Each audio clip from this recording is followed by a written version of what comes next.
Hi, this is Mark Henry, author of Dancing with Energy, Healing Magic, and Mysticism, here to talk to you more about the occult and the paranormal. Well, today I'm going to be exploring the topic of, can hypnosis enhance perception of non-physical entities or beings? And the answer is a simple yes. Of course, when I'm going to be doing the video, I'm going to be referring to all non-physical beings by generic terms, spirits, entities, and things like that, so don't let that be confused. I am just describing the perception of something otherworldly that we can't normally see with our physical vision. So let's start out with just a brief definition of what hypnosis is. So hypnosis is a set of processes that creates trance. Trance temporarily bypasses the critical faculty of our mind and establishes selective attention. Now, this is not anything new. This is not news. We are in trances all the time, and you probably are very accustomed to it. Something as simple as daydreaming and you lose track of time, 5 minutes go by. Driving, where it's such an automatic process that your trip may take 20 minutes and it seems like it took 5. So where did the time go? You were in your own world. You were going through an experience, and you were in a trance. Everything took over, and you didn't have to consciously think about, okay, so I go down that street, and then I turn right, and then I go left. So that's an example of a trance. If you look at, let's say, more spiritual things, meditation where you turn inward, that is a form of trance, because you're trying to, in a way, block out external reality and focus on what's going on in the interior parts of your mind. Mindfulness, when you're focusing on becoming aware of your breathing and your walking and all these types of things. They even say, oh, don't judge what you're experiencing. Well, see, again, you're bypassing that critical part of your mind, an attempt to establish a form of trance.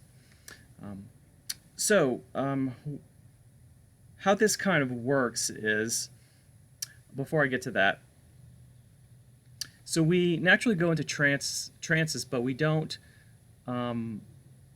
always know how to consciously enter trances naturally.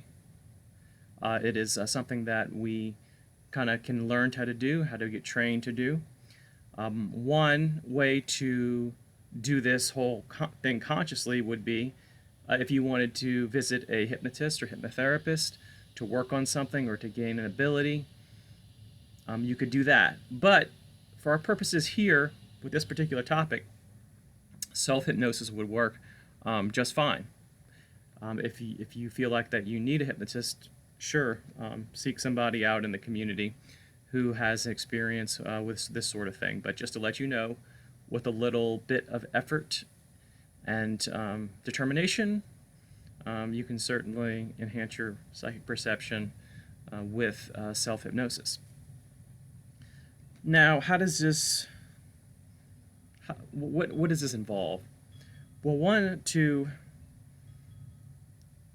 do hypnosis, you need basically 3 things. You need the desire, motivation, willing to follow through. I'd say that's 1. 2 is that you need to learn how to formulate hypnotic suggestions, which is easy to learn. You just pick up a book or 2, and that would cover it. And then 3 would be to practice.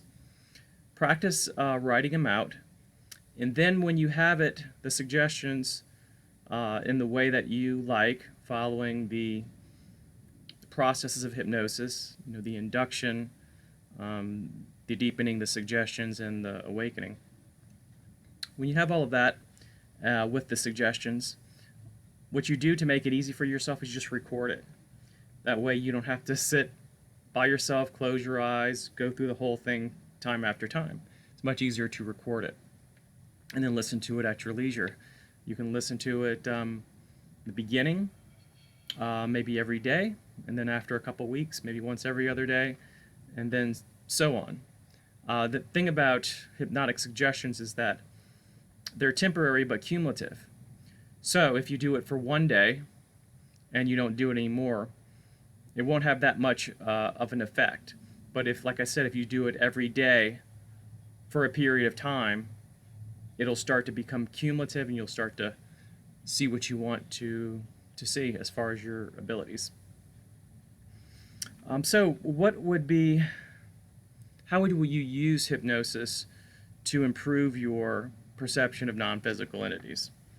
Well, one, if you have any issues with confidence about whether you can perceive spirits, entities, the like, that would be something you can work on, because you can work on feelings and different characteristics about yourself.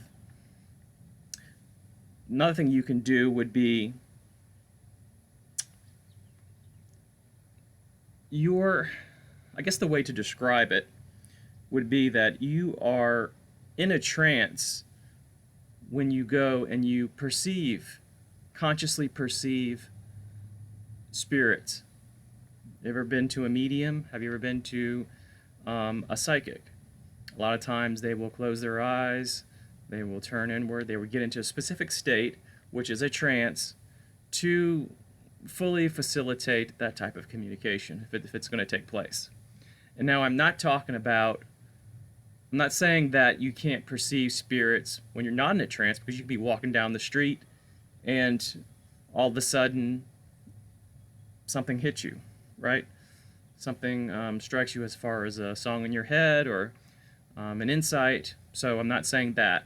I'm saying that the people who are trying to consciously bring about this, consciously trying to tap into it, have something that they do in their head, whether they learned or maybe naturally, to facilitate the trance that'll give them the connection to the information.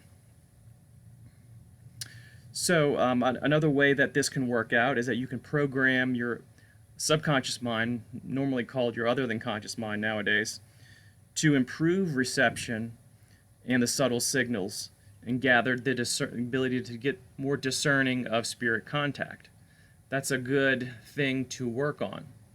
Giving yourself those suggestions that your brain is going to work in a certain way in order to pick out the perceptions and to set aside the nonsense.